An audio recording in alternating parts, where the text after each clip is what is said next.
आदर्श शिक्षण समिति बाड़मेर द्वारा संचालित ई शिक्षण में आप सभी भैया बहनों का हार्दिक स्वागत एवं अभिनंदन।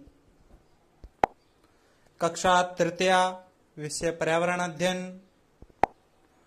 पाठ 6, देखो जंगल अजब निराला।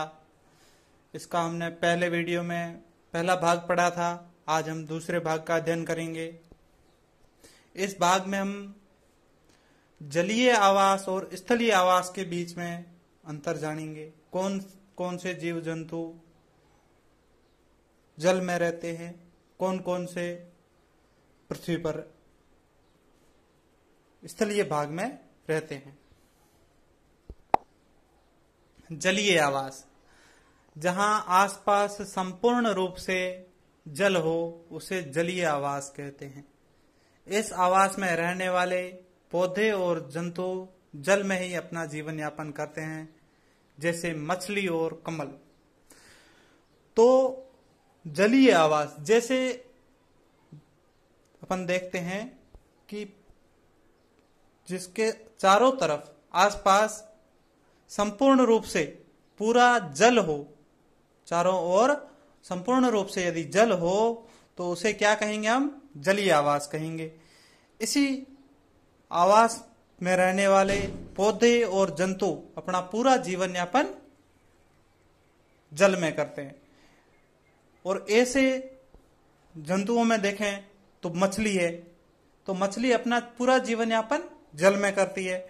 और पौधों में देखें तो पौधे, कमल का पौधा है, वो अपना पूरा जीवन यापन जल में करता है। अब आते हैं स्थलीय आवास।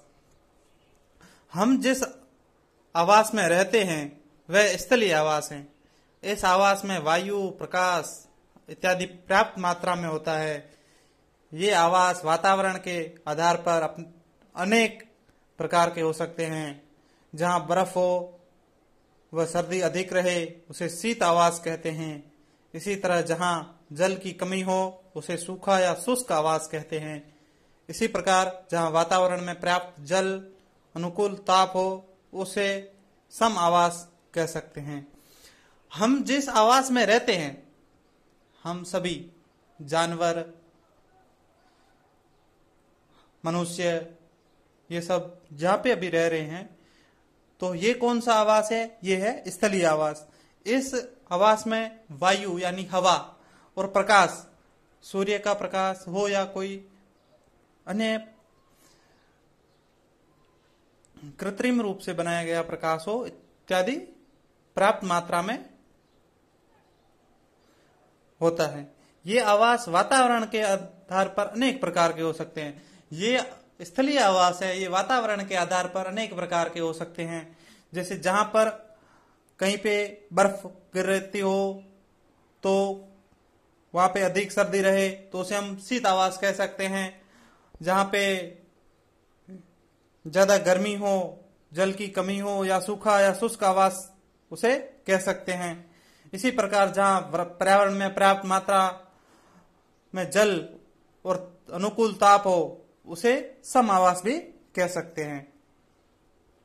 तो हमने इसमें जलीय आवास और स्थलीय आवास में फर्क जाना।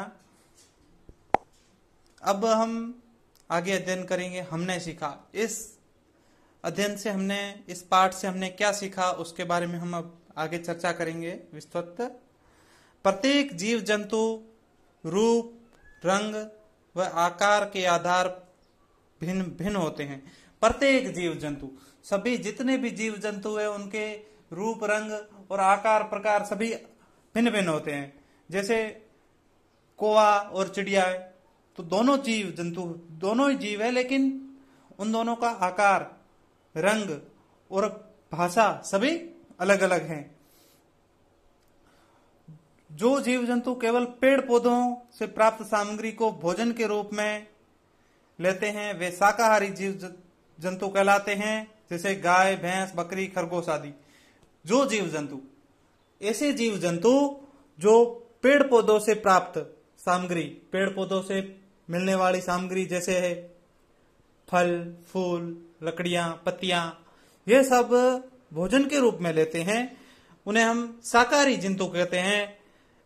उनमें कौन कौन आते हैं? गाय है, भैंस है, बकरी है, हिरण है, खरगोश है आदि। जो जीव जंतु केवल मांस का ही भोजन करते हैं वे मांसाहारी जंतु कहलाते हैं, जैसे शेर, चीता, भेड़िया आदि।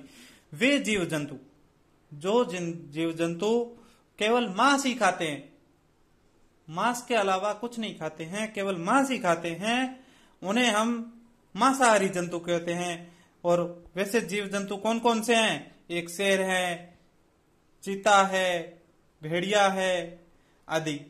जो जीव जंतु पेड़ पौधे एवं मांस दोनों प्रकार का भोजन करते हैं वे सर्वाहारी कहलाते हैं, जैसे मनुष्य, कौवा, भालू आदि।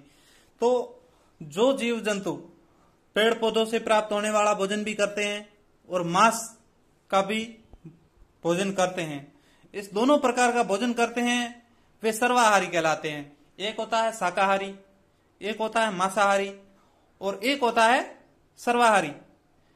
और सर्वाहारी में कौन कौन आते हैं? मनुष्य आता है, कौवा आता है और भालू आता है। जीव जंतु जल, थल व नभ में पाए जाते हैं। जल यानी पानी में, थल यानी अन्य जमीन पर पानी के अलावा, नभ यानी आकाश में। आवास के आधार पर जीव जंतु अनुकूलित होते हैं। वे अपने आवास के आधार पर जीव जंतु अनुकूलित होते हैं। धन्यवाद।